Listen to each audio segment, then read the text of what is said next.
আল্লাহ পাক রব্বুল আলামিন তার উপরে তাৎক্ষণিক 10টি রহমত নাজিল করে। দুরূদ যা হইতে হবে হাদিসের দুরূদ। বক্তা আপনি কতটুকু দুরূদ পড়েছেন? আপনি পড়ছেন আল্লাহুম্মা ওয়ালা আলী। দেখাইতে যদি পারেন 1000 বার এই জায়গা কান ধরে উঠবস করব। যদি হাদিসের মধ্যে কোন জায়গায় দেখাইতে পারেন যে দুরূদ শরীফ আল্লাহুম্মা ওয়ালা আলী, এইটুক যদি কেউ দুরূদ দেখাইতে পারেন তাহলে আমি 1000 বার কান ধরে উঠবস করব। কোথাও নাই। হাদিসের মধ্যে অনেক দুরূদ আছে, তার মধ্যে সবচেয়ে শ্রেষ্ঠ দুরূদ হলো দুরূদে ইব্রাহিমী।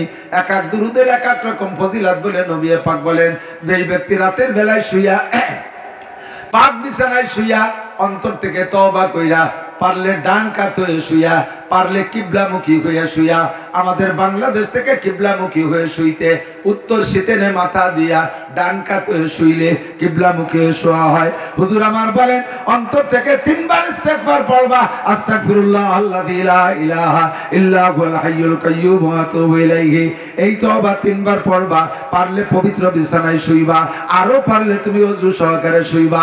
ওযু বানাইতে না পারলে কমপক্ষে মাটি দিয়ে তায়াম্মুম করে শুইবা। অন্তর থেকে তুমি পারলে 40 বার, না পারলে কমপক্ষে 3 বার যদি এই দুরূদ পড়ো, একটানা 40 দিন পড়তে থাকলে একটা দিনও কাজা করবা না। যদি লাগাতার 40 দিন পড়ো, আল্লাহর নবী বলেন এই 40 শেষ হইতে না হইতে ওই ব্যক্তি রাআনি ফিল মানাম, সে আমি বিশ্বনবী মুহাম্মদুর রাসূলুল্লাহ সাল্লাল্লাহু আলাইহি ওয়াসাল্লামকে স্বপ্নে দেখতে পারবে। সাহাবায়ে কিরাম বলেন, ওগো নবী আপনারে স্বপ্নে দেখলে লাভ কি?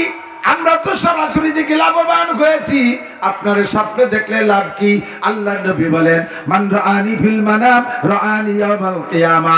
যে ব্যক্তি আমাকে স্বপ্নে দেখবে জীবদ্দশায় একবার, কিয়ামতের ময়দানে সরাসরি আমার সাথে সাক্ষাৎ হবে। সাহাবায়ে কিরাম বলেন, ওগো নবী হাসরের মাঠে কোটি কোটি মানুষের ভিতরে আপনার সাথে দেখা হইলে এবার লাভ কি? নবী পাক আমার বলেন, আরে ওই ময়দানে আমার সাথে যার তার দেখা হবে না। আমান রাআনি ইয়াউমাল কিয়ামা ওয়াজাবাত লাহু শাফাআতি। হাসরের মাঠে যে আমাকে সরাসরি দেখবে, আমি যাকে দেখব, ওই লোকটাকে সুপারিশ করে জান্নাতে নেওয়া আমি নবীর উপরে ওয়াজিব হইয়া যাইবে। আমি তারে সুপারিশ করে জান্নাতে নেব। আমার নবী এমন নবী, এ মুসলমান, আমার নবী এমন নবী যেই নবীকে স্বপ্নে দেখলেও লাভ। কথা বলে না? সরাসরি দেখলেও লাভ, স্বপ্নে দেখলেও লাভ। নবী পাক বলেন, মান রাআনি ফিল মানাম রাআনি হাক্কা ইন্নাশ শাইতানা লা ইয়াতামাসসালু বিয়াশ শাইতান।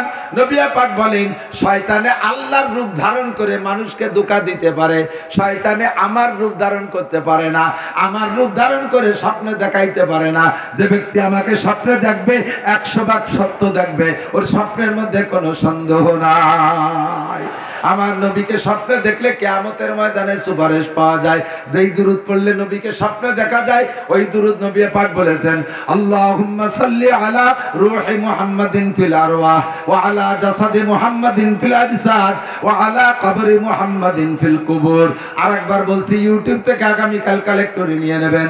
আল্লাহুম্মা সাল্লি আলা রূহি মুহাম্মাদিন ফিল আরওয়াহ ওয়া আলা জাসাদি মুহাম্মাদিন ফিল আজসাদ ওয়া আলা কবরি মুহাম্মাদিন ফিল কুবুর।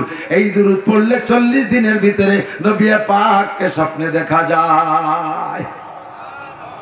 তবে চোখে আগে আরেক জায়গাতে তওবা করাতে হবে। তুমি রাত 2টা পর্যন্ত মমতাজের ছবি দেখে এরপরে দুরূদ পড়েছি তো শুয়ে রইছো। তুমি কানের মধ্যে খিল লাগাইয়া মনির কানের গান শোনো, আর মুখে দুরূদ শরীফ পড়ো, আর মুখে আস্তাগফিরুল্লাহ পড়ো। তওবা বারলাম সব হবার কাব দিল পুরা জৌকে গুনাহ, তওবা বারলাম সব হবার কাব দিল পুরা জৌকে গুনাহ। মাসিয়াতরা খানদামিয়া ইয়াজে ইস্তিগফারে মা, মাসিয়াতরা খানদামিয়া ইয়াজে ইস্তিগফারে মা। মুখে মুখে আস্তাগফিরুল্লাহ, বিড়ি থেকে আস্তাগফির তওবা করে, বিড়ি খাবে না, পড়তে টানে টানে তওবা করে, আস্তাগফিরুল্লাহ আস্তাগফিরুল্লাহ টানে টানে আস্তাগফিরুল্লাহ, আবার বিড়িও টানে। তওবা ওর উপরে হাসে, কয় তোর মতো বাট পার হয় না। কথা বলে না কেন? গাঁজা খায় আস্তাগফিরুল্লাহ, ইয়াবা খায় মুখে আস্তাগফিরুল্লাহ, জিনা করে আর বারে বারে আস্তাগফিরুল্লাহ, চুরি করে খায় আস্তাগফিরুল্লাহ। আল্লাহু আকবার। প্রত্যেকটা সমিতির টাকা করে এনে বস্তা ভরে রাখে আর মুখে কয় আস্তাগফিরুল্লাহ। মাপে কম দেয় আস্তাগফিরুল্লাহ, মাপে বেশি আনে আস্তাগফিরুল্লাহ। মিথ্যে কসম খেয়ে মাল বেচে আর কয় আস্তাগফিরুল্লাহ। তোর আস্তাগফিরুল্লাহ তোর মুখ ভরে হাসে, ওই রকম আস্তাগফিরুল্লাহর 5 পয়সারও দাম নাই। অন্তর থেকে আস্তাগফিরুল্লাহ। রাতের বেলা যখন বিছানায় ঘুমান, ঘুমের দোয়া কি পড়েন? আল্লাহুম্মা ইন্নী আউযু বিকা মিনাল খুবুসি ওয়াল খাবায়েস। না, এটা ঘুমের দোয়া না, ওটা কিসের দোয়া? হ্যাঁ, পায়খানার দোয়া। ঘুমের দোয়া কি? আল্লাহুম্মা বিসমিকা আমু, এই নটাক বাটুসকো কথা হবে না, খুব বুঝতে হবে। আল্লাহুম্মা বিসমিকা আমুতু, কি বলছেন কোন তো? আল্লাহ তোমার নামে মরিতেছি। ঘুমটা হলো মরণের সাদৃশ্য। মানুষ মরে গেলে যেমন জগতের কিছু টের পায় না, গভীর ঘুমে নিমজ্জিত হয়ে গেলে কিচ্ছু টের পায় না। ঘরে চোর ঢুকে সারা ঘর সাফ করে নিয়ে যায়, কিচ্ছু টের পায় না। আরে ঘুম হলো মরণের সাদৃশ্য, যার কারণে ঘুমের সময় মরণের দোয়া পড়া হয়। আল্লাহুম্মা বিসমিকা আমুতু, আল্লাহ তোমার নামে মরিতেছি। ও আহিয়া, বাঁচলেও তোমার নামেই বাঁচবো, তোমার নামে মরি, তোমার নামে বাঁচি। কথা কোন ঠিক কি ঠিক না? জীবনে 2-4টে খবর প্রত্যেকেরই জানা আছে। আত্মীয় স্বজন এলাকার ভিতরে অমক এই রাতের বেলা ঘুমাইলো, সকালে আর ওঠে নাই, একে ঘুমের ভিতরে মরণ হয়ে গেছে, এমন খবর জানা আছে না নাই? আমিও রাত্রে ঘুমাইতেছি বন্ধু, সকালে উঠতে পারবো কিনা আল্লাহই ভালো জানে। তাহলে এটা হতে পারে আমার জীবনের শেষ ঘুম, এটাই হতে পারে আমার আখেরি মরণের ঘুম। আবার ঘুম থেকে উঠে কি দোয়া পড়ছেন? আলহামদুলিল্লাহিল্লাযী আহিয়ানা, সব প্রশংসা ওই আল্লাহর, যে আল্লাহ আমাকে বাঁচাই দিয়েছে। বাদামা আমাতানা, কিছুক্ষণ মেরে রাখার পরে, 6 ঘন্টা মেরে রাখার পরে আবার আল্লাহ বাঁচাই দিয়েছে। ওয়া ইলাইহিন নুশুর, যে আল্লাহ 6 ঘন্টা মেরে রেখে বাঁচাইতে পারে, ওই আল্লাহ স্থায়ী মরণ দেওয়ার পরে কিয়ামতে বাঁচাইতে পারবে কি পারবে না? ওয়া ইলাইহিন নুশুর, আবার আল্লাহর সামনে উঠতে হবে। ও বন্ধুরে, এই দোয়া আমরা ঘুম থেকে উঠেও পড়ি, আর ঘুমের সময় মরণের অঙ্গীকার নিয়ে মরি, ঘুমাই। কাজেই তওবাটা, এই যুবক আমার দিক, তওবাটা কেমন হইতে হবে? তওবা হইতে হবে অন্তর থেকে। হতে পারে আমার জীবনের শেষ ঘুম এইটা। সারা এশিয়া মহাদেশের ভিতরে সবচাইতে বড় আলেম, আজকে ফেসবুকে দেখলাম 8 জনের ছবি দেশে, যে লোক ছবি দেশে ওই লোকটা বড় আলেম সম্পর্কে জানেই না।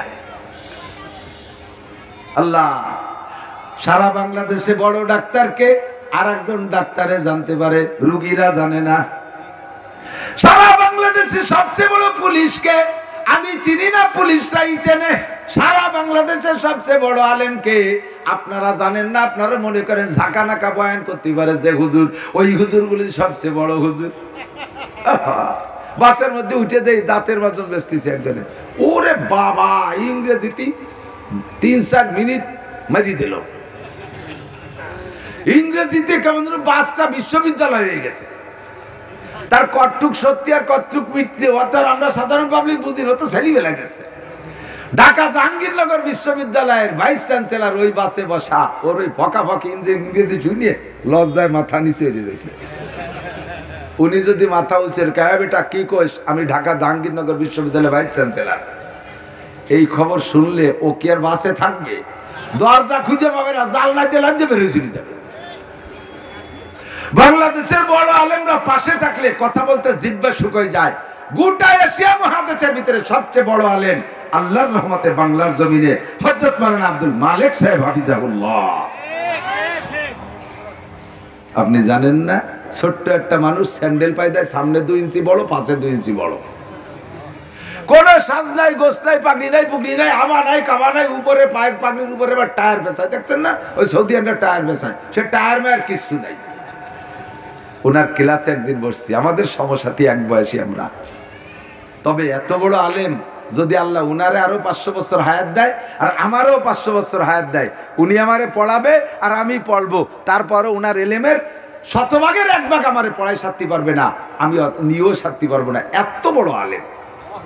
পাকিস্তানের চিফ জাস্টিস মুফতি তকি উসমানী দামাত বরকাতুহুল আলিয়া তাকে সার্টিফিকেট করেছেন, সার্টিফাই দিয়ে করেছেন সারা এশিয়া মহাদেশের ভিতরে আব্দুল মালিক বড় আলেম।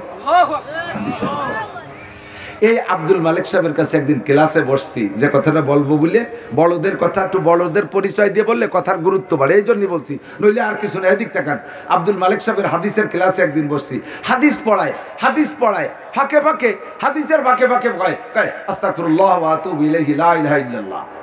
আবার হাদিস পড়ায়, আবার খানিক পরে কয় আস্তাগফিরুল্লাহ ওয়া আতুবু ইলাইহি লা ইলাহা ইল্লাল্লাহ। কেন কয়? আস্তাগফিরুল্লাহ পড়িয়া আমার এর আগের গুনাহগুলো আমি সাফ করে ফেললাম। আস্তাগফিরুল্লাহ পড়লে থাকে না গুনাহ সাফ। আর হাদিসে আছে মান কানা কিরু কালামিহি লা ইলাহা ইল্লাল্লাহ, পড়বেন না? লা ইলাহা ইল্লাল্লাহ ফাদাখালাল জান্নাহ। যেই ব্যক্তির জীবনের শেষ কলেমা হবে লা ইলাহা ইল্লাল্লাহ, ওই লোকটা যেন জান্নাতে চলিয়াই গেল। এই জন্য হাদিস পড়ানোর ফাঁকে ফাঁকে ইস্তেগফার কইরা গুনাহ থেকে মুক্ত হয়ে যায় আর লা ইলাহা ইল্লাল্লাহ পড়ে রেডি থাকে। আমার এখনই যদি মরণ হয় তাহলে লা ইলাহা ইল্লাল্লাহর পর মরণ হবে, আমার এখনই যদি মৃত্যু হয় আমার ইস্তেগফারের উপরে লা ইলাহা ইল্লাল্লাহর পর মরণ হবে। কাজেই 24 ঘন্টা রেডি থাকো। ব্যবসায়ী ভাই, ব্যবসা করো, বাণিজ্য করো, কাজের ফাঁকে ফাঁকে তুমি পড়ে নাও আস্তাগফিরুল্লাহ ওয়া আতুবু ইলাইহি লা ইলাহা ইল্লাল্লাহ। কৃষি খাত খামার যারা করেন, ধান কাটেন, পাট কাটেন, যাই করেন, মাঝে মাঝে একটু ইস্তেগফার কইরা তওবা পড়িয়া একটু কালেমা পড়ে রেডি থাকেন। ধান কাটার মধ্যে মরণ হতে পারে, পাট কাটার মধ্যে মরণ হইতে পারে, ব্যবসার মধ্যে থাকা অবস্থায় মরণ হইতে পারে। জোরে বলেন পারে কি পারে না? আমার মা বোনরা যে কাজ করো, ফাঁকে ফাঁকে আস্তাগফিরুল্লাহ ওয়া আতুবু ইলাইহি তওবা করে ইস্তেগফার করে কালেমা পড়ে রেডি থাকবা। কাজে আমার ঘুমের সময় দোয়া হবে আল্লাহুম্মা বিসমিকা আমুতু ওয়া আহইয়া। অন্তর থেকে তওবা কইরা, খালেস তওবা করে ওই দুরূদ শরীফ যদি 3 বার পড়েন, রেগুলার 40 দিন পড়েন, এর ভিতরে আল্লাহর নবীকে আপনি দেখতে পারবেন। বক্তারাই দুরূদ শরীফ পড়তে যে বাংটারি কয় আল্লাহ, আপনারা কি করেন তা জানি না, আমি আমার বিভিন্ন এলাকায় শুনছি দুরূদ পড়ে। আমি এই জায়গা দুরূদে ইব্রাহিমী ভর্তি করেছি, তা কেউ বলছে কেউ পড়ি নেই। দুরূদের পরে যদি জিলাপি থাকতো তাহলে দুরূদে জোর হতো, আর দুরূদ আলাদা লাইনে চলে যেত। এই যে দুরূদ পড়েন সে দুরূদ কি পড়েন? আল্লাহর গজব পড়বে মাথার পর। আল্লাহুম্মা সাল্লি আলা মুহাম্মাদ ওয়া আলা আলি সাইয়্যিদিনা মুহাম্মাদ। সুপার স্যান্ডেল দিয়ে পড়ে কুচ কষায় ফেলা দেবে। এতে আমালি কোন জায়গা? পুরো হাদিসের ভিতরে এই দুরূদের অস্তিত্ব কোথাও নাই। জিকির করে বক্তারা স্টেজে বসে জিকির ভাগ করে ফেলে। বক্তা কয় লা ইলাহা, শ্রোতারা কয় ইল্লাল্লাহ। ভালো করে মনে রাখবেন, বক্তা ভাই যারা মাঠে বয়ান করেন স্মরণ রাখবেন, হাদিসে আছে আল্লাহর নবী বলেন যেই ব্যক্তির জীবনের শেষ কলেমা হবে লা ইলাহা ইল্লাল্লাহ, ওই লোকটা জান্নাতে যাবে। কিন্তু আপনি বলছেন লা ইলাহা, বারবার কোন জোরে কয় লা ইলাহা, আবার কয় জোরে কয় লা ইলাহা ইল্লাল্লাহ, মোটে কয় না। ও দোস্তরে, আপনি যদি ইল্লাল্লাহ বলার আগে মারা যান, আপনি আল্লাহকে অস্বীকার করে কাফের হয়ে মরলেন। লা ইলাহার মানে হলো কোনো ইলাহ নাই, তার মানে আল্লাহ নাই। যখন বলবেন ইল্লাল্লাহ, সমস্ত দেবদেবী বাদ যাবে, থাকবে শুধু আল্লাহ। কাজেই কলেমার জিকির করার সময় লা ইলাহা বলার পরে সবাই ইল্লাল্লাহ বলার জন্য ব্যস্ত হয়ে যাবেন। ইল্লাল্লাহটা তাড়াতাড়ি বলে ফেলবেন। লা ইলাহা বলার পরে যদি ইল্লাল্লাহ বলার আগে মারা যান, আপনি কাফের হয়ে বিনা হিসাবে জাহান্নামী। এই জন্য বলছি, শুনবো, বুঝবো, মানবো, আমল করবো। কথা বুঝতে হবে। কখনো জিকির বাংটা করাবেন না। বক্তা শ্রোতা ভাগ করে ফেলে। বক্তা কয় লা ইলাহা, শ্রোতারা কয় ইল্লাল্লাহ। তার মানে বক্তা কয় আল্লাহ নাই, শ্রোতারা কয় কোন কি আল্লাহ তো আছে। এই ঝামেলা আর কোনোদিন করবেন না, ঠিক আছে না? ইনশাআল্লাহ। আমি ওয়াজের দিকে যেতে পারি না, খালি সেটিং ফিটিং করতে করতে কষ্ট হচ্ছে আপনাদের। আমার খুব কষ্ট, দিন ভরে রাত ভরে দৌড়ি। হেয়ামাম্বি হাসবা ওয়ামাম্বি লুকাই কি অবিলু যাইবে ইয়ামান ওয়ামাম্বিল খুলাইসা। আজকে জিনেদা, কালকে আবার সাতক্ষীরা, কি বলা হয় ভুলা, তারপরের দিন সাতক্ষীরা, এরপরের দিন আবার নড়াইল, এরপরের দিন টেকনাফ, তারপরের দিন কক্সবাজার। এই চাল্লা বেল্লা দৌড়ি ঠেলায় স্বাস্থ্য শরীর একেবারে শেষ হয়ে গেছে। আমার অত্যন্ত মহব্বতের আপনাদের হাফেজ সাহেব, আমার এলাকায় বাড়ি, আমার প্রিয় মহব্বতের ছাত্র মৌলানা মনিরুজ্জামান সাহেব এতক্ষণ বয়ান করেছে, দিলটা বড় ভালো লাগছে। গাছ লাগাইলে যদি গাছে ফল হয়, আর ফল যদি লাগানো খাইতে পারে, পরের গাছের ফল খাইছে বেশি মজা লাগে কি লাগে না, কথা কন না কেন? আমাদের ছাত্ররা মাঠে বয়ান করলে দিলটা অত্যন্ত ভালো লাগে। আমি তার জন্য দোয়া করি সারা বাংলাদেশে আল্লাহ তাআলা আমার মনিরকে কবুল করুক, সবাই বলেন আমিন। আরো যারা বয়ান করছেন, আমার সুরও নাই, তালও নাই, গজলও জানি না, গানও জানি না, কিচ্ছু জানি না। বুখারী শরীফ পড়াই, মুসলিম তিরমিজি পড়াই, জালালাইন পড়াই, হাদিস পড়াই, কোরআন পড়াই, ওর মধ্যে যা পাই আপনাদের দেওয়ার মতো তারির একটা দুটো খুঁটিয়ে বেঁচে রাখি। সবগুলো আবার আপনাকে দিলে আপনাদের চলবে না। আমরা মাদ্রাসার কিতাবে যা পড়াই ও আবার সব আপনাকে কাছে পেশ করা যায় না, কাজেই যেটা দরকার সেইটা আপনাদের জন্য আনি। আল্লাহ পাক রব্বুল আলামিন, নবী পাক বলেন ওয়াইলুল লিমান করাআহা ওয়া লাম ইয়াতাব। এই খেয়াল, খুব খেয়াল করতেছেন, খেয়াল করতেছেন সবাই আমার দিক, ঠিক আছে? ঘুমাই গেল নাকি কেউ? বাতাই নাড়াচাড়া দিলাম। আল্লাহ পাক, আল্লাহ নবী সাল্লাল্লাহু আলাইহি ওয়াসাল্লাম বলেন তাফাক্কারু ফি খালকিল্লাহ, আল্লাহর সৃষ্টি নিয়ে গবেষণা করো। কাকে নিয়ে? ওয়ালা তাতাফাক্কারু ফিল্লাহ, আল্লাহরে নিয়ে তোমার চিন্তা করার দরকার নাই।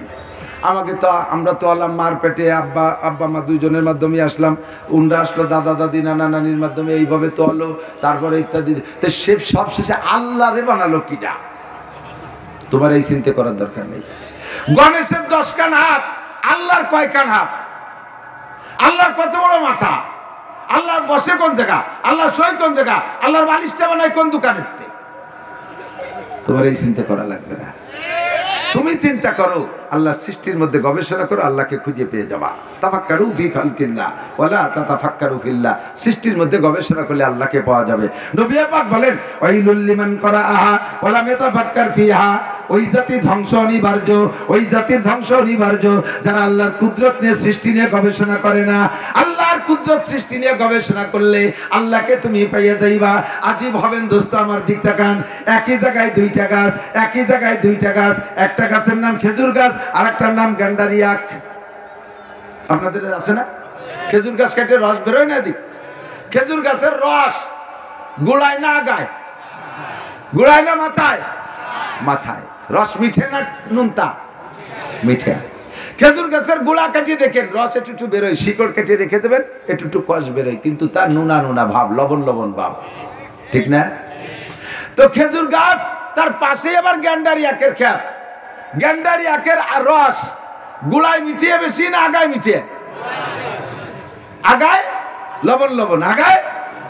একই জায়গা থেকে, একই মাটির থেকে দুইটা গাছের রস নিল, একটার রস আগায় যে মিঠে হয় আর একটার রস গোড়ায় থেকে মিঠে হয়।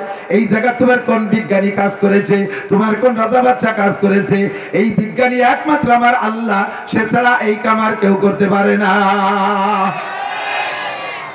ইলিশ মাছ গভীর পানির মাছ, 60 হাত পানির তলে ইলিশ মাছ থাকে। ঠান্ডা জায়গায় ইলিশ মাছ থাকে, সেই ঠান্ডা জায়গার ঠান্ডা ইলিশ খাইলে পেট গরম হয়, পেট খারাপ হইছে। ঠান্ডা জায়গার ঠান্ডা ইলিশ খাইয়া পেট হইছে গরম। এই গরম পেটে ঠান্ডা করতে কি লাগে? 60 হাত উপরে নারকেল গাছের মাথায় গরম জায়গার ডাব, ওই গরম জায়গার ডাব খাইয়ে সেই পেট ঠান্ডা হয়। ঠান্ডা জায়গার ইলিশ খাইয়ে পেট হয় গরম, গরম জায়গার ডাব খাইয়ে সেই পেট হয় ঠান্ডা। আল্লাহ পাক রব্বুল আলামিন ছাড়া এই কুদরত আর কেউ ওখানে ঢুকাইতে পারবে না, ঠিক কি না? তাফাক্কারু ফি খালকিল্লাহ ওয়ালা তাতাফাক্কারু ফিল্লাহ। একই জায়গায় দুইটা গাছ, একটা গাছের আম টক, একটা গাছের আম মিঠা, আর একটা গাছের আম তিতা। এই পার্থক্য কে করলো? তাফাক্কারু ফি খালকিল্লাহ ওয়ালা তাতাফাক্কারু ফিল্লাহ। আল্লাহর নিয়ে ভেবে কুল পাবা না, আল্লাহর সৃষ্টির মধ্যে খুঁজে পাইবা। হাজার মে তেরি রঙ্গ বু হায়, যেদার দেখে তা হো ওদার তু হি তু হায়। গাছের মধ্যে আল্লাহর কুদরত, মাছের মধ্যে আল্লাহর কুদরত, মাটির মধ্যে আল্লাহর কুদরত, পাথরের মধ্যে আল্লাহর কুদরত। কথা বলুন ঠিক কি ঠিক না? আল্লাহ পাক রব্বুল আলামিন বলেন, বান্দা তুমি গবেষণা করো, আমারে পাইয়া যাইবা। আল্লাহ গবেষণার সিস্টেম শিখে দেয়। ওয়াজের দিক চলে আসছি। আল্লাহ গবেষণার সিস্টেম শিখে দেয়। আল্লাহ কয় দেখো কুল্লা শাইইন খলাকনা যাওজাইন, তুমি আসমান জমিনের মধ্যে খুঁজে দেখো, গোটা আসমান জমিনের ভিতরে চোখ লাগাও, যাও তুমি তালাশ করে দেখো, ছোট থেকে ছোট, বড় থেকে বড়, কোন জায়গা তুমি জোড়া ছাড়া পাইবা না, সব জায়গা তুমি জোড়া পাইবা। একটা জায়গায় শুধু জোড়া পাইবা না, সেই জায়গাটা হলো বলেন কুল হু আল্লাহু আহাদ। বলেন কয়জন? জোর হলো না? আরো জোরে। কুল হুয়াল্লাহু আহাদ। আল্লাহ কয় আমারই খালি জোড়া নাই, আর সব জায়গা জোড়া আছে। আসমান আছে তো জমিন আছে, সূর্য আছে তো চন্দ্র আছে, রাত আছে তো জোড়ায় দিন আছে, ভালো আছে তো জোড়ায় মন্দ আছে, আলো আছে তো জোড়ায় আধার আছে, সামনে আছে তো জোড়ায় পিছিয়ে আছে, ডাইনে আছে তো জোড়ায় বামে আছে, উপর আছে তার জোড়ায় নিচে আছে, ষাঁড় আছে তার জোড়ায় গাই আছে, কুত্তো আছে তার জোড়ায় কুত্তি আছে, শুয়োর আছে তার জোড়ায় শুয়োরনি আছে, মোরগ আছে তার জোড়ায় মুরগি আছে। কতক্ষণ আছে না নাই? যেদিকে তাকাবা সেদিকে তুমি সব জায়গা জোড়া পাইবা। আল্লাহ কয় কুল্লা শাইইন খালাকনা যাওজাইন, সব জায়গা জোড়া বানাইছি। কেন বানাইছি আল্লাহ তাও কয় লাআল্লাকুম তাযাক্কারুন, যাতে তুমি ওই জোড়া থেকে উপদেশ গ্রহণ করতে পারো, এই জোড়া থেকে তুমি নসিহত গ্রহণ করতে পারো। কি নসিহত গ্রহণ করব? কও আল্লাহ। তা আল্লাহ পাক বলেন দেখো আমি যত জায়গা জোড়া বানাইছি সব জায়গায় জোড়ার দুই দিকের দুই রকম ডিউটি। খেয়াল করেন নাই? সূর্য আছে তার জোড়ায় চাঁদ আছে। সূর্য আলো দেয় রাত্রে না দিনে? না রে, খেয়াল হচ্ছে না, বাধ্য বস করা। সূর্য আলো দেয় দিনে না রাত্রে? চাঁদে আলো দেয় দিনে না রাত্রে? চাঁদ তার জায়গা মতো জীবন ভরে ডিউটি করে, সূর্য তার জায়গা মতো জীবন ভরে ডিউটি করে। চাঁদে কোনোদিন কইল না আমার এমন সুন্দর একটা চেহারা, 90% মানুষ যখন ঘুমায় থাকে তখন আমি আকাশে থাকি, আমারে কেউ দেখে না। আল্লাহ এতদিন আমি রাত্রে উঠছি, আমি কালকে দিনই উঠবো বলছে। সূর্য কোনোদিন কয় না আল্লাহ আর কতকাল দিন ভরে ঘুরে বেড়াবো, এখন আমি রাত্রি আসবো, মানুষ ঘুমাই থাকে ওই ফাঁকে সেটি ছাড়বো, কোনোদিন কয় না। যাকে যেখানে ডিউটি দিচ্ছি সে সেখানে ডিউটি পালন করে। মনে রাখবে এক একটা করে কথা। ষাঁড়ের ডিউটি কি? প্রজনন পদ্ধতিতে সে আমল করা। গাভীকে গর্ভধারণ করানোর জন্য যে ডিউটি, এটা ষাঁড়কে দেওয়া আছে। ষাঁড়ে জীবন করে সেই ডিউটি পালন করে। গাভীরে দায়িত্ব দিয়েছে তুমি বছরে একটা বাচ্চা দিবা, daily 3 KG 5 KG 10 KG 20 KG দুধ দিবা। সারা জীবন করে গাভীরা তার নির্দিষ্ট ডিউটি পালন করতেছে। মোরগের দায়িত্ব দিয়েছে তুমি প্রজনন ডিউটি পালন করবা, সে তাই করে যাচ্ছে। মোরগের দায়িত্ব দিয়েছে তুমি বাঘ দিবা, শেষ রাত্রি আজান দেওয়ার দায়িত্ব তোর। সবাই ঘুমাই থাকবে, তুই কিন্তু আজান দিস। মোরগে বাঘ দেয় না, আজান দেয়। কি দেয়? আপনার সঙ্গে কুক কুক করে, ও কাজ সুবহুন কুদ্দুসুন। আল্লাহ মুরগিতে কোনোদিনও বাঘ দেয় না। মুরগিরে বাঘ দিতে দেবেন দায়িত্ব, ও কি পারবে? আমার বাড়ি এরকম একটা পাকিস্তানি মোরগ ছিল বড়। আমার বাড়ি আমার ইউনিয়নের এরকম মাঠটা মাঝখানে বড় মাঠ, চতুর্দিক দিয়ে গ্রাম, আমার বাড়ি একটু নাই। আমার বাড়ির থেকে এই মোরগটা শেষ রাত্রি আজান দিত। 3 কিলোমিটার দূরে বাইক কেন দিতে এসে করছি এই পাশে কার বাড়ি বড় একটা মোরগে আজান দেয়, বিশাল।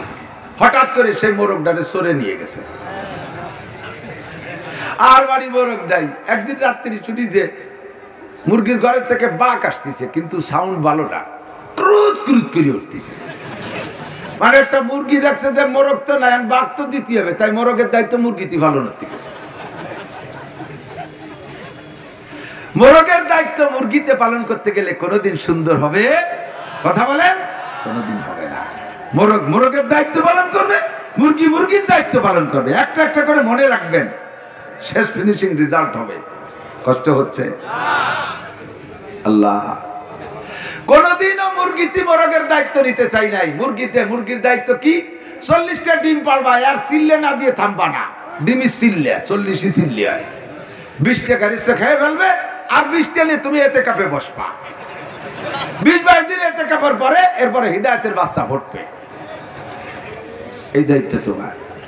মুরগিতে কোনোদিন কইল না এখন থেকে আমরা পুরুষের মতো মোরগের মতো প্রজনন ডিউটি পালন করব, আর মোরগরা ডিম পাড়বার মুরগি তাও দিবা। একই কইছে কোনোদিন? কেউ উল্টো আন্দোলন করে নাই, সবাই যার যার জায়গায় সঠিক ডিউটি পালন করেছে। এইটা হলো লাআল্লাকুম তাযাক্কারুন। আল্লাহ কা এখান থেকে উপদেশ গ্রহণ করে মনে রাখো, ওয়াখালাকনাকুম আজওয়াজা, মোরগ মুরগি যেমন জোড়া বানাইছি, কুত্তা কুত্তি জোড়া বানাইছি, আরে ষাঁড় গাভীর জোড়া বানাইছি, সব জায়গা জোড়া বানাইছি। ওয়াখালাকনাকুম আজওয়াজা, হে নারী আর পুরুষ তোমাদেরকে আমি জোড়া জোড়া বানাইছি। কি নারী অর্ধেক আর পুরুষ অর্ধেক। তোমাদের ওখানে অন্যান্য জোড়ার মধ্যে যেমন পুরুষটার এক দায়িত্ব, মহিলাটার আর এক দায়িত্ব, তোমরা নারী আর পুরুষ তোমাদেরও দুই ভাগে দায়িত্ব। পুরুষের এক দায়িত্ব, নারীদের আলাদা দায়িত্ব। পুরুষের দায়িত্ব পুরুষে পালন করবা, চিরকাল সম্মান ঠিক থাকবে। নারীদের দায়িত্ব নারীরা পালন করবা, আজীবন সম্মান ঠিক থাকবে।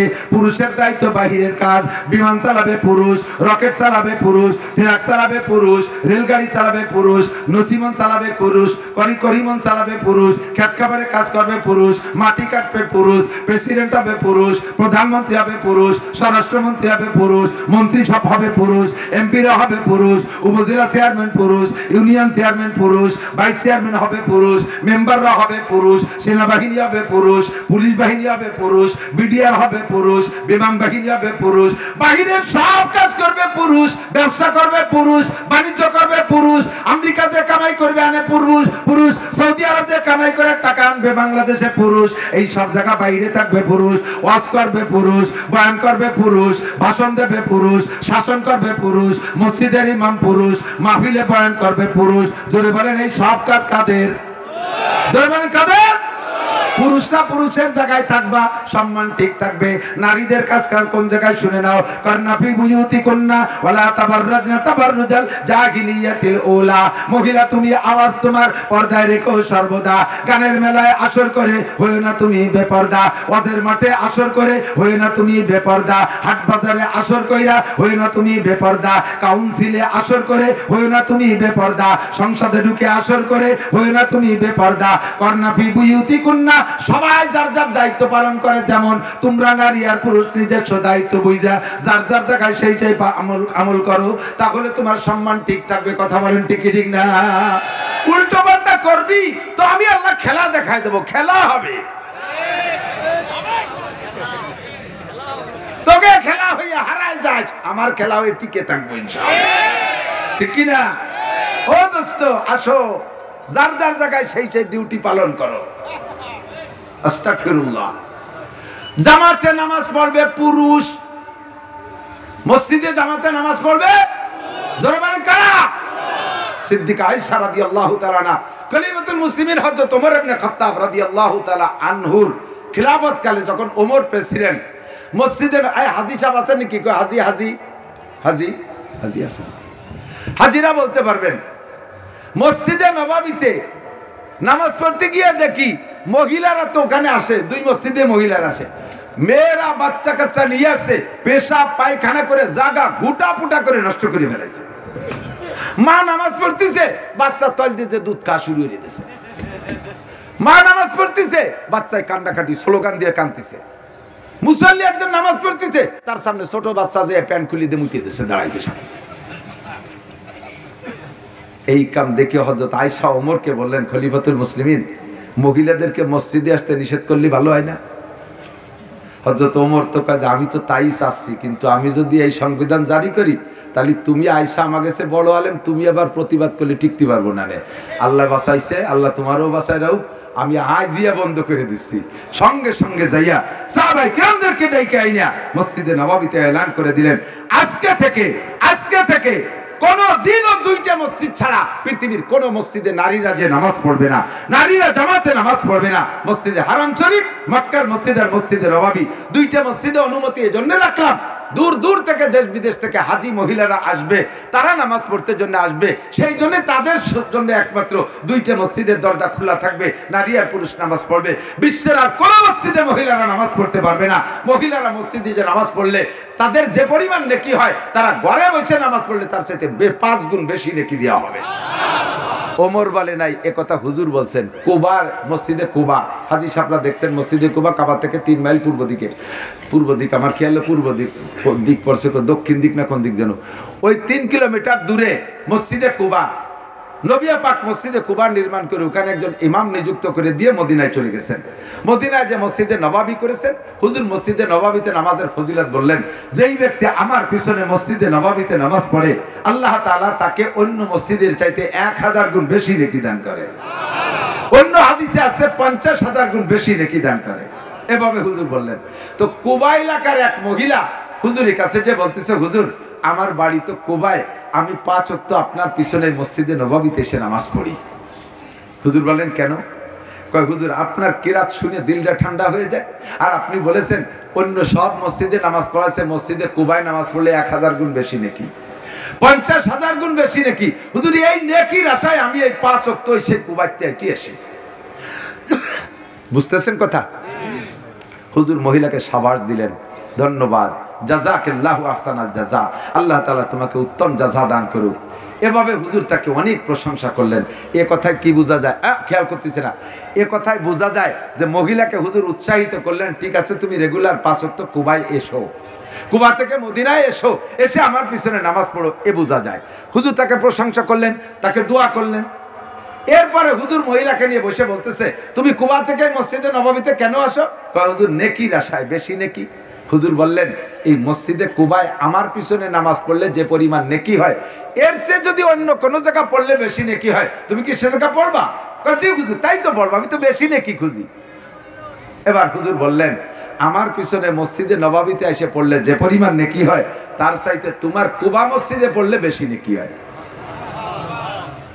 একটু বলবেন না সুবহানাল্লাহ? এর দ্বারা কি বলছেন বলেন তো? মহিলাকে এবার কুবায় থেকে মদিনায় আসা বন্ধ করে দিয়েছে, কুবা মসজিদে ঢুকেছে। তো কুবা মসজিদে আছে, এখনো কুবা মসজিদে আছে, মসজিদেই আছে, এখনো মসজিদে বের করে নেই। এরপরে হুজুর বললেন, তুমি কুবা মসজিদে নামাজ পড়বা, এই জায়গার চেয়ে বেশি নেকির আশায় না? বলে জি। ওর চেয়েও বেশি নেকি হয় আর এক জায়গা পড়লে, তুমি সেই জায়গা পড়বা? জি হুজুর, তাড়াতাড়ি কর। যে কুবা মসজিদে না পড়িয়া তোমার বাড়ির ভিতরে যে কোনো ঘরে পড়লে মসজিদ দিচ্ছে বেশি নেকি হয়। এবার মহিলা কি মসজিদে আছে না বাড়ি নিয়ে গেছে? এবার বললেন 3 গুণ হয়েছে। কয় গুণ? তোমার বাড়ির যে কোনো ঘরে পড়ার চাইতে তোমার নিজের বসত ঘর যেটা, ওইটার মধ্যে পড়লে আরো বেশি নেকি। তোমার নিজের বসত ঘরের যে কোনো জায়গায়, বারান্দায়, মেজোতে, যে কোনো জায়গায় দাঁড়ায় পড়ার চাইতে তুমি খাস একটা গোপন কামরা বানাইবা, যে জায়গায় নামাজ পড়লে কেউ দেখে না, এমন একটা গোপন কক্ষে পড়লে আরো বেশি নেকি। এবার মিলান, মসজিদে নববীর চাইতে কুবায় বেশি, কুবার চাইতে বাড়ির ঘরে, বাড়ির ঘরের চেয়ে নিজের বসত ঘরে, বসত ঘরের যে কোনো জায়গার চাইতে নিজের খাস কামরায়। তাহলে মহিলা যদি নিজের খাস কামরায় গোপনে নামাজ পড়লে মুহাম্মদুর রাসূলুল্লাহ সাল্লাল্লাহু আলাইহি সাল্লামের মতো ইমামের পিছনে মসজিদে নববীতে নামাজ পড়লে যেই সওয়াব, তার চেয়ে যদি 5 গুণ বেশি সওয়াব হয়, আমার বাংলাদেশের যে কোনো মসজিদে মহিলা নামাজ পড়ার চাইতে নিজের খাস গোপন রুমের ভিতরে নামাজ পড়লে 5 গুণ নয় 500 গুণ বেশি নাকি হবে। কথা বলেন ঠিক না? ফিতনার জামানায় দিনে কয় ওয়াক্ত নাই গেল, এই মসজিদ আছে বাগানের ভিতরে, 200 গজ বাড়ি থেকে 200 গজ দূরে বাগানের মধ্যে মসজিদ। আপনার বউটা সেই জায়গায় ঈশার নামাজ পড়তে গেল, মসজিদে নামাজ পড়ার ফজিলত কয়ে দিয়েছেন, মসজিদে যে নামাজ পড়লো, আলে এই মুরগি নিয়ে যায় তো 4 পাইয়ে শিয়েলে, আর ওই সমস্ত আগান বাগানের ভিতরে 2 পাইয়ে গাঁজা খা শিয়েল থাকে। কথা বলেন না কেন? এই মুরগিটারও গাঁজা খা শিয়েলে ধরে নিয়ে যেতে পারে কি পারে না? 1000 বছর মসজিদে যে নামাজ পড়ে যা ইনকাম করবা, একটা অ্যাক্সিডেন্টে সব শেষ করে ফেলাই দেবে। এই জন্য মহিলারা নামাজ পড়বে মসজিদে, পুরুষরা নামাজ পড়বে, মহিলারা নামাজ পড়বে ঘরে, পুরুষরা নামাজ পড়বে মসজিদে। কোন জায়গা পড়বেন একটু বলেন? নামাজ কোথায়? 1 ওয়াক্ত নামাজ মসজিদে পড়লে আপনার আমল নামায় 527 ওয়াক্ত নামাজের সওয়াব লিখে দেওয়া হবে। বলবেন না সুবহানাল্লাহ? 1 ওয়াক্ত নামাজ জামে মসজিদে ইমামের পিছনে বললে 527 রেকাত, 527 ওয়াক্ত নামাজের সওয়াব। পাশাপাশি আরেকটা দিক আসেন, আল্লাহ নামাজ ভাঙ্গার কারণ 19টা। কয়টা জানেন? সব কয়টা জানেন না? বিদায় আপনারা বহুজনে জীবন ভরে নামাজ পড়তেছেন, আখেরাতে খালি হাতে উঠবেন। 1 ওয়াক্ত নামাজ আপনার ফান্ডে জমা হয়নি। নামাজ ভাঙ্গার কারণের মধ্যে একটা কারণ হলো নামাজের মধ্যে আমলে কাসির। আমলে কাসির কাকে বলে? আমার দিক আমলে কাসির বলে এই ওয়াজটা আমি রাতভর অন্য কিসসার ওয়াজ করে জেনে কি হবে, আমার এই ওয়াজটা তার চাইতে কোটি গুণ বেশি নাকি হবে। সেই ওয়াজটা এখন করতেছে। দিক তাকান, নামাজের মধ্যে আপনার আমলে কাসিরে নামাজ ছুটে যায়। আমলে কাসির কাকে বলে? নামাজের ভিতরে 2 হাত দিয়ে কোনো কাজ করলে তারে কয় আমলে কাসির। এখন নামাজের মধ্যে আপনার লুঙ্গি খুলে গেছে 2 রাকাত হওয়ার পরে, 2 রাকাত হওয়ার পরে, 4 রাকাত নামাজের 2 রাকাত হওয়ার পরে লুঙ্গি খুলে গেছে। এখন লুঙ্গি কি 1 হাত দিয়ে ভরা যায়? ডলি মুড়াই গুড়াই তুলিও তার তৃতীয় রেখাতে আবার খুলে যাবে। লুঙ্গি 2 হাত দিয়েই ভরা লাগবে। আর 2 হাত দিয়ে লুঙ্গি বললে নামাজ বাতিল। তাহলে কি হবে? তাকে ন্যাংটায় ভরবো নাকি? না, ন্যাংটা হয়ে পড়বেন না। আপনি ওই সময় 2 হাত দিয়ে লুঙ্গি পরবেন, 2 হাত দিয়ে লুঙ্গি পরে টাইট করে আবার নতুন করে তাকবীরে তাহরিমা দিয়ে নামাজ শুরু করবেন। আল্লাহু আকবার। আগে 2 রাকাত হয়ে গেছে, 3য় রাকাত আর 4র্থ রাকাত আপনি পাইছেন। ইমাম সাহেব সালাম ফিরানোর পরে উঠে দাঁড়াইয়া যে 2 রাকাত আগে নষ্ট হয়ে গেছে সেই 2 রাকাত আবার পড়ে নেবেন। অর্থাৎ নামাজে জামাতে 2 রাকাত 1 রাকাত মিস করলে যেরকম পড়তে হয় পরে ওইভাবে পড়ে নেবেন। কথা কি বোঝা গেছে? এই না বোঝা থাকার কারণে সারা জীবন ভরে নামাজের মধ্যে লুঙ্গি ভরি, আবার নামাজ ছোটে না, জোরে হাঁটু চিপে ধরে যাতে ছুটিয়ে না যায়। নামাজ ভাঙ্গার কারণের মধ্যে 19টার কারণে 1 নম্বর কারণ, নাম্বার 1 1 নম্বর কারণ হলো নামাজে কিরাত অশুদ্ধ পড়া। শুধু কিরাত না, নামাজে অশুদ্ধ পড়া। আমরা মনে করি খালি কিরাত অশুদ্ধ, নো, কিরাত তো জরুরি। কিরাত অশুদ্ধ পড়লে নামাজ বাতিল হয়ে যায়। কতটুকু অশুদ্ধ পড়লে? পুরো কিরাতের সব জায়গায় অশুদ্ধ পড়লে নামাজ বাতিল হয়। আর 1-2 হরফে বাতিল হয় না এরকম না, একটা হরফের উল্টো পাল্টার কারণে নামাজ বাতিল। যেমন এদিক থেকে একটা মদের পাঠটা টানের পার্থক্যে নামাজ বাতিল। আপনি পড়ছেন কুল্লা আইয়ুহা, মামুনরা খেয়াল করেন, কুল্লা আইয়ুহাল কাফিরুন লা আ'বুদু মা তা'বুদুন। এটা হলো শুদ্ধ কুলিয়া। এর তর্জমা হলো নবী আল্লাহ বলছেন, কুল, তুমি বলো, হে কাফের সম্প্রদায়, তোমরা যার ইবাদত করো 33 কোটি দেবদেবীর, আমি তার ইবাদত আগেও করি নাই, এখনো করি না, কোনোদিন করব। এই হলো আপনি শুদ্ধ কুলিয়া পড়ছেন। কিন্তু যদি আপনি সামান্য একটু ভুল করেন, লারে না টাইনে পড়েন কুল্লা আইয়ুহাল কাফিরুন লা আ'বুদু মা তা'বুদুন, একটু কয়েনের আগে নাউজুবিল্লাহ, আপনি কি বলছেন জানেন? কি বলছেন জানেন? হে কাফের ভাইরা, তোমরা এতদিন 33 কোটি দেবদেবীর পূজা খালি তোমরা করেছো, অবশ্যই আমি সামনে তোমাদের সাথে একই সাথে পূজা করিবই। নামাজ হবে, নামাজ হবে। আপনি বলবেন, আমি মুখে যদিও ভুল বলি, আমি কি পুজো করতে যাই নাকি? আমি মুখে ভুল বললে আমার মন তো ঠিক আছে, এই তো বলবেন আপনি বেশি বেশি, তাই ছাড়া আর কি বলবেন? তাহলে আমি আপনার একটা প্রশ্ন করি, স্ত্রী আপনার স্ত্রী হয় এটা তো আপনার জানা আছে, জীবন ভরে স্ত্রী হিসেবে ব্যবহার করতেছেন, এমনি মুখে মোহাব্বত করে মা কই একটা ডাক দিলেন, ভুল হবে? অসুবিধা আছে? আছে অসুবিধা? কে? আপনার তো মন ঠিক আছে। মাই হয়, জীবন ভরে মা হয়, মার পেটে জন্ম নিছি, এর প্রতি কোনো সন্দেহ নাই। এমনি মোহাব্বত করে মারে একবার ভাবি করে ডাক দেন, ভাবি, অসুবিধা হবে? অসুবিধা হবে? কারণ মন তো ঠিক আছে। মন ঠিক রেখে ভুল করলে যদি ভুল হয়, তাহলে কুলিয়াসির ভিতরে মন ঠিক রেখে ভুল করলে ভুল হয়। আল্লাহু আহাদ, বলো সেই আল্লাহ এক। কফরে যদি কুল, কফরে যদি কফের স্থান থেকে উচ্চারণে, আর যদি বলেন কুল হু আল্লাহু আহাদ, তখন তর্জমা হয় খাও সেই আল্লাহকে যে আল্লাহ একা। আল্লাহকে উড়ি কপাল, কত বড় রাক্ষস নিয়েছে মসজিদের মধ্যে, সে আবার নামাজ পড়তে যে খেয়েই ফেলবে। নামাজ হবে? তো নামাজ ভাঙ্গার কারণ 19টা। ভাই আমার দিক তাকান, 19টা কারণের 1 নম্বর কারণ হলো নামাজে কিরাত গলত পড়া। আমরা পুরুষরা বাইচে গেছি, এদিক আমরা পুরুষরা বেঁচে গেছি, আমরা মসজিদে নামাজ পড়বো। আমাদের হানাফি মাযহাবের মাসআলা হলো মান কানা ফি সালাতি ইমামুন ক্বালা রাসূলুল্লাহ সাল্লাল্লাহু আলাইহি ওয়াসাল্লাম মান কানা ফি সালাতি ইমামুন ফাকিরাতুল ইমাম লাহু কিরাতুন। যার নামাজে ইমাম আছে, ইমাম জোরে পড়ুক আর আস্তে পড়ুক, তার পিছনে ইমামের পিছনে নামাজ পড়লে মুসল্লির কোনো কিরাত পড়া লাগে না, সূরা ফাতিহা পড়া লাগে না, কুলিয়া কুলহুয়া পড়া লাগে না। চুপ করে আল্লাহু আকবারকে সানা বাঁধে দাঁড়ায় থাকবেন, সুবহান রাব্বিল আযীম আলা পড়ে আত্তাহিয়াতু দোয়া দরুদ পড়লে আপনার নামাজটা হয়ে গেল। কত একটা সুযোগ পেয়ে গেছি আমরা, ইমামের পিছনে নামাজ পড়লে এত বড় মারাত্মক ভুলের থেকে বেঁচে গেলাম। ফাঁকে ওই জায়গা আর একটু বুঝাই দিয়ে আসি, এদিক তাকান। যার কিরাত অশুদ্ধর কারণে নামাজ হয় নাই, বোঝে নাই কথা? কিরাত অশুদ্ধর কারণে নামাজ এই হয় না। কি মানে? আপনি ঈশার 4 রাকাত নামাজ পড়েছেন, পড়ার পরেও হয় না, মানে হলো আপনি ঈশার নামাজ মোটেই না পড়লে আপনার যে শাস্তি বরাদ্দ ছিল এককের বিনিময়ে 230 কোটি 40 লক্ষ বছর জাহান্নাম, ভুল কিরাত দিয়ে নামাজ পড়ার পরও 230 কোটি 40 লক্ষ বছর জাহান্নাম। তো হয়তো হবে না, পড়াও তো আর বলি লাভ কি? পড়িও যদি দোজকে ভুলতে তা ভরবো কীর্তি, তা ভরিও না। আমি কোনো তেল মাহাতি পারবো না। কাকা তা যা পারেন ভরিয়েন, ছাড়িয়ে দিয়েন না, আমার কর কায়দা নেই। তাহলে কিয়ামতে আপনি আমার নামে আল্লাহর কাছে মামলা দেবেন, আল্লাহ আমি তো ভুল ভর্তিছিলাম, আমি তো শুদ্ধ করার চেষ্টায়, ওই নাসির হুজুর এসে কয়ে গেছে যা পারো তাতেই হবে, তারপরে ভুলির পর রয়েছি, মাধ্য যদি দিতে হয় তাহলে ওই হুজুর রে ধরো, গোপাইলে হুজুর হটিরে মারো আগে, সব মায়ের আমার খুঁটি পড়বে।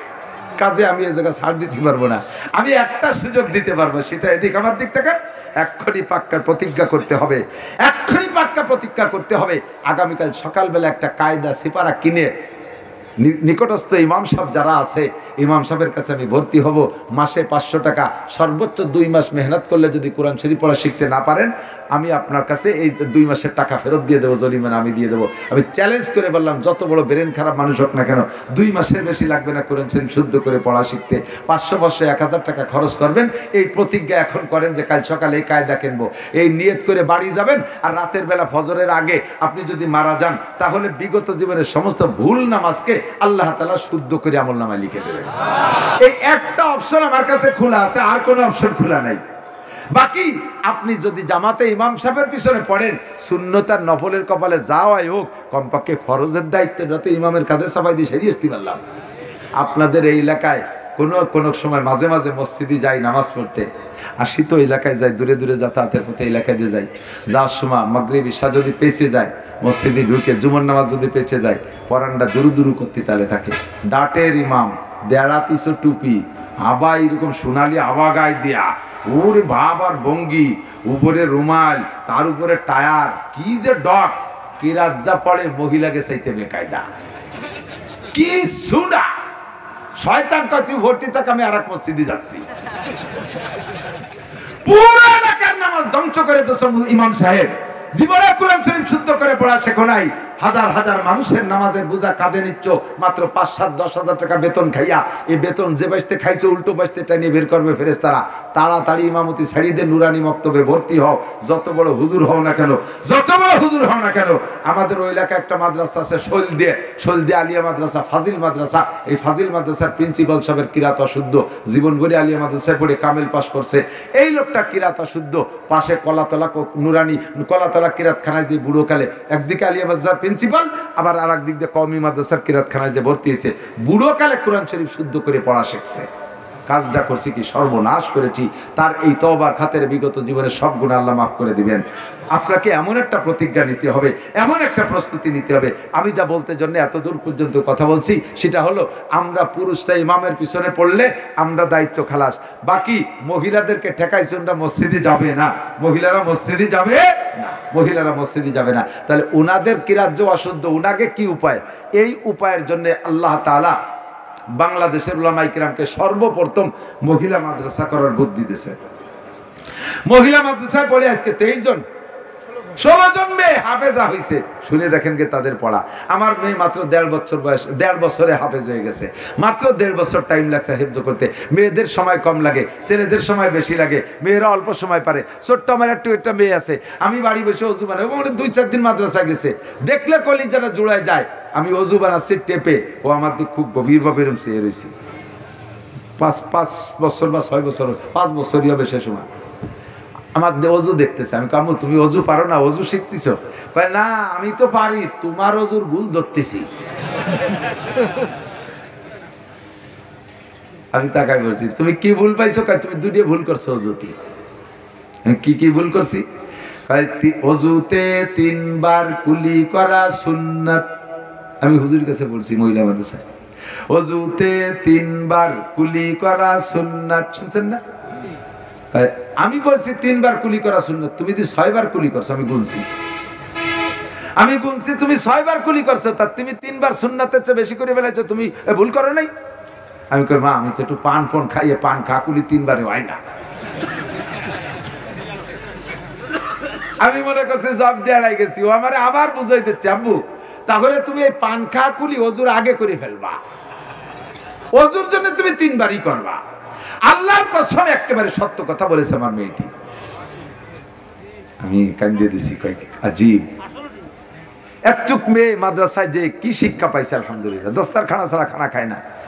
আমার 2টা মেয়ে, তারা 7 বা 8 পার হওয়ার পরের থেকে আমি আজও পর্যন্ত আমার 2টা মেয়ের চুল দেখিনি।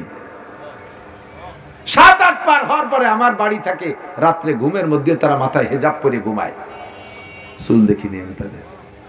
এই সোনালী শিক্ষা স্কুল কলেজ ইউনিভার্সিটিতে শেখাবে না। মেয়েরা যে তাদের শিক্ষা আলাদা, তাদের আমল আলাদা, তাদের নামাজ আলাদা, তাদের মসজিদে যাইতে দেব না। তারা শিখবে কোত্থেকে? মেয়েদের জন্য ডাক্তার, মেয়েদের জন্য কি বলা হয়, দুনিয়ার কোনো অফিসার হওয়ার দায়িত্ব মেয়েদের না, দুনিয়ার কোনো শক্ত কাজের দায়িত্ব মেয়েদের না। মেয়েদের দায়িত্ব কন্যা ফি বুয়ুতিকুন্না, তোমরা আদর্শ মা হবা, আদর্শ সন্তান প্রোটেকশন দিবা। তুমি 3 বছর পর একটা শামসুল হক ফরিদপুরি, 3 বছর পর একটা মোহাম্মদুল্লাহ হাফেজি, 3 বছর পর একটা ফজলুল করিম, 3 বছর পর একটা আহমদ শফি, 3 বছর একটা বঙ্গবন্ধু, 3 বছর পর প্রেসিডেন্ট জিয়া, তার 3 বছর পর ইরশাদ। এরকম দামি দামি সন্তানগুলো তুমি প্রোটেকশন দিবা। তুমি বড়ি খাইয়ে ব্রেক করে বসে থাকবা আর বিটাকের সাথে রাস্তা বেরিয়ে চাকরি দিয়ে বেড়াবা, এজন্য তোমারে বানাইনি। কথা বল না? তোমার যে দায়িত্ব দিছি সেই দায়িত্ব পালন করো, নাহলে কিন্তু খবর আছে, আপনাদের এলাকায় আছে কিনা জানি না, গাইতে যদি বাচ্চা না দেয়, গাবি গাই পালে মানুষের কি জন্যে? দুধ দেবে আর বাচ্চা দেবে, এই জন্যই না? তো কোনো গাই যদি মানে গর্ভধারণ না করে, আমাকে ওদিক বাজা গাই কয়, ঠিক আছে নাকি? তো যে বাজা গাই বাচ্চা দেয় না আর দুধ দেয় না, ওরে আপনি কতদিন ঘাস খাওয়াবেন? ঘাস খাওয়াবেন না, ওরা সিগন্যাল দিচ্ছেন, এই আর 1 আষাঢ় দেখবো, সামনে আষাঢ়ে যদি তোর ভিতরে কোনো পরিবর্তন না দেখি, তাহলে কিন্তু কুরবানি, নইলে বেঁচে দেবো। পরে মুরব্বীরা কয় যে না, বেচা লাগবে না, যে গাইতে বাচ্চা না দেয় ওরে দিয়ে আলচশালি পরে ঠিক হয়ে যায়, আলচশালে ঠিক হয়ে যায়। নিয়ে শেষে আলে জুড়িয়ে দিয়েছে। কোন গাইটা? কোন দি? যে গাইটার নিজস্ব দায়িত্ব সঠিক পালন করে নাই, লাস্টে যাইয়া তারে পুরুষের সাথে আলে জুড়িয়ে দিয়েছে। এক পাশে বলদ আর এক পাশে গাই। তুই কেন আলচস দিয়েছিস? যে আমি আমার দায়িত্ব সঠিকভাবে পালন করি না, 3 বছর একটা বাচ্চা দেই না, ডেলি 3-5 কেজি দুধ দেই না। ও দোস্ত, যদি গায়ের সাথে তুমি আচরণ করতে পারো, আল্লাহ পাক রব্বুল আলামিন কয়, নারী তোরে দিছি পর্দায় থাকবি, তুই ঘর সাজাবি, তুই ঘরের রমণী, তুই ঘরের সৌন্দর্য, ঘরের নূর, তুই 3 বছর পর একটা বাচ্চা দিবি, শামসুল হক ফরিদপুরি দিবি, আহমদ শফি দিবি, শাইখুল হাদিস আল্লামা আজিজুল হক দিবি, ফজলুল করিম, ফয়জুল করিম, রিজাউল করিম দিবি। তুই যদি তা না দিস আর ব্রেক করে বসে থাকিস, তাহলে তোরেও আলে জুড়িয়ে দেবো। পুরুষের সাথে পুলিশের চাকরির বেড়া রাত ভর ডিউটি করবি, পেট্রোল ডিউটি। যেখানে হাজার হাজার মেয়েরা বাচ্চা কোলে নিয়ে কম্বল মুড়িতে ঘুমায়, সে জায়গা তুই প্যান্ট শার্ট পরে বুক ফুলেই একেবারে কুয়াশার ভিতর দিয়ে তুই পেট্রোল ডিউটি করবি। কারণ তোরে যে দায়িত্ব দিছি পালন করিস নাই, তুই বাজা গাই, তোরে দে আলি শশাতি হবে। কথা বল না কেন? মহিলার যার যার দায়িত্ব সে সঠিকভাবে পালন করবেন। এজন্য মেয়েদের মাতৃত্বের শিক্ষা দরকার আছে, মেয়েদের নারীত্ব শিক্ষা। স্কুল কলেজে নারীত্ব শিক্ষা দেয় না, পুরুষত্ব শিক্ষা দেয়। প্যান্ট পরো, শার্ট পরো, বুক খুলে রাখো, মাথায় বক্কা চুল কাটো, হাতে চুড়ি নিবা না, কানে দুল নিবা না, নাকে ফুল নিবা না, কেটস পরবা। মহিলা বসে পার্কে বসে বসে পুরুষের সাথে তসবিহ টিপ্পা আর সিগারেট খাওয়া। কতক্ষণ? এই সমস্ত আকামের প্রশিক্ষণ হয় অন্য সব জায়গা। আদর্শ মা গড়ার কারখানা মহিলা মাদ্রাসা। আর স্কুল কলেজে পড়িয়া 30-35 বছর বয়স হয়ে যাচ্ছে, আজও তার বিয়ে হয় না। হর কে আমার দরজাহা আখের বা মতলব হারসিদ পীর সূর্যে বুন্নিসা উরা খরিদারে না সুদ। 35 বছর বয়স হয়ে গেছে, BCS ক্যাডার পার হইয়ে আরো 3-4 থানা বিভিন্ন জায়গায় চাকরি করছে, আজও তার নেতারকে বিয়েই করে না কেউ। আল্লাহর রহমতে আমাদের মহিলা মাদ্রাসায় পড়লে 4-5 বছর পড়তে না পড়তে সিরিয়াল ধরে লেগে যায়। হাজার হাজার জেনারেল উচ্চ শিক্ষিত ছেলেরা আমার কাছে প্রস্তাব দিয়ে রাখছে, হুজুর আপনাদের মহিলা মাদ্রাসাতে একটা মেয়ে আমারে দেন, একটা মেয়ে আমাকে দেন। আমি বললাম তুই কলেজে পড়াছিলি, তুই কলেজের তো একটা বিয়ে হয়। হুজুর কলেজের মাইয়ে নাই, ছেলে হয়ে গেছে। কলেজের মাইয়ে নাই, ছেলে হয়ে গেছে, সব প্যান্ট পরে, সিগারেট খায়, ও বাসা খোলা খোলা হয়ে গেছে, ওর মধ্যে কিছু নাই। আল্লাহর রহমতে মহিলা মাদ্রাসায় পড়া মেয়েদের ভালো ভালো ডাক্তার, মাস্টার, ইঞ্জিনিয়ার, জজ, ম্যাজিস্ট্রেট, ওসি, টিওনো, এরা দামি দামি অফিসাররা মহিলা মাদ্রাসার মেয়ে বিয়ে করতেছে। আপনার মেয়েটার বিয়েও হবে তাড়াতাড়ি, আদর্শ একটা মা হবে, নেক্সট সন্তান প্রোটেকশন দেবে। এই জন্য বাচ্চাদেরকে কোরআন পড়ান, হাদিস পড়ান, মাদ্রাসায় পড়ান। রাজি আছেন তো ইনশাআল্লাহ? পাশাপাশি ছেলেদেরকে মাদ্রাসায় পড়ান, ঠকবে না। আরে চাকরি কে রয় না? সমন্বয়, আমরা যারা সমন্বয়ের পক্ষে ছিলাম, সমন্বয় বৈষম্য বিরোধী মিছিল দিয়ে আসছি, ঢাকায় যাইয়া হাসিনারে নামাই দিয়ে আইছি। যে কয়জন ওই জায়গা বৈষম্য বিরোধী মিছিল দিয়ে সমন্বয়ের আন্দোলন করছিলাম, সব কয়জনের চাকরি হয়ে গেছে না? কথা কয় না? ঢাকায় যাইয়া হাসিনারে নামানোর জন্য যে সমন্বয়ের আন্দোলন করলাম, করে তো বাড়িয়েছে, আসার পরে সবাই চাকরি হয়ে গেছে না? ভুলিছি ওই সে হয়েছে তো, চাকরি হয়েছে, কোথায় পাবা চাকরি? ওই 2-3 জনের উপদেষ্টা হয়েছে, আর একটারও কিচ্ছু হয় নাই। কথা বল, যত আন্দোলন করো চাকরি নাই বাংলাদেশে। তুমি আইএ বিএমএ পাস করিও চাকরি নাই, আমার কওমি মাদ্রাসায় পড়িও চাকরি নাই, তাহলে তুমি আর এরা পার্থক্য কি? কোনো বেশ কম নাই। আগে চিন্তা হতে যে জেনারেল পড়লে চাকরি হয়, আইএ বিএমএ পাস করলে চাকরি হয়। এখন যত বেশি পড়বা তত তোমার দাম কমবে, মেয়েদের মতো। মেয়েদের বয়স যত বেশি হয় যৌতুক তত বেশি লাগে। ছেলেরা জেনারেল লেখাপড়া যত বেশি করে তত ঘুষ বেশি লাগে, নইলে চাকরি হয় না। ম্যাট্রিক পাস করলে 4 লাখ টাকা, আইএ পাস করলে 6 লাখ টাকা ঘুষ দেওয়া লাগবে। বিএ পাস করলে যে অপরাধ করছে তাতে চাকরি ধরতে 20 লাখ টাকা লাগবে। এমএ পাস করে যে অন্যায় করছে চাকরি ধরতে 30 লাখ লাগবে। বিসিএস পাস করে যে পরিমাণ ভর্তি হয়ে গেছে কোনো জায়গা খায় না, 50 লাখ না হলে বিয়ে হবে না। আমার কওমি মাদ্রাসার একটা মৌলবীরও চাকরি ধরতে 4 পয়সা ঘুষ লাগে না, একটা মৌলবী বেকার না, স্বাস্থ্য চেহারা একটারও কম না। কথা কন না কেন? স্বাস্থ্য জানে, আমি তো দিন ভরে রাত ভরে মলন বলি, রাত দিন ভর আলছো, সেই জন্য ঘাসে কাবুস হয়ে যাচ্ছি। আমার দিকটা খালি হবে না কাম।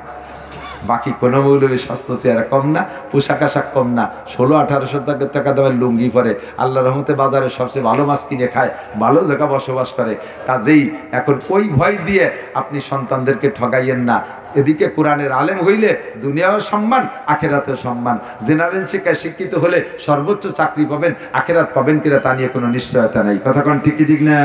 কাজেই আমরা হারবো না, ঠকবো না। আমাদের সন্তানদেরকে মেয়ে এবং ছেলে সকলকে দ্বীনি শিক্ষায় শিক্ষিত করব। যার যার দায়িত্ব যথাযথ বুঝে যাতে পালন করতে পারে আল্লাহ তৌফিক দান করুন। সবাই বলি আমিন।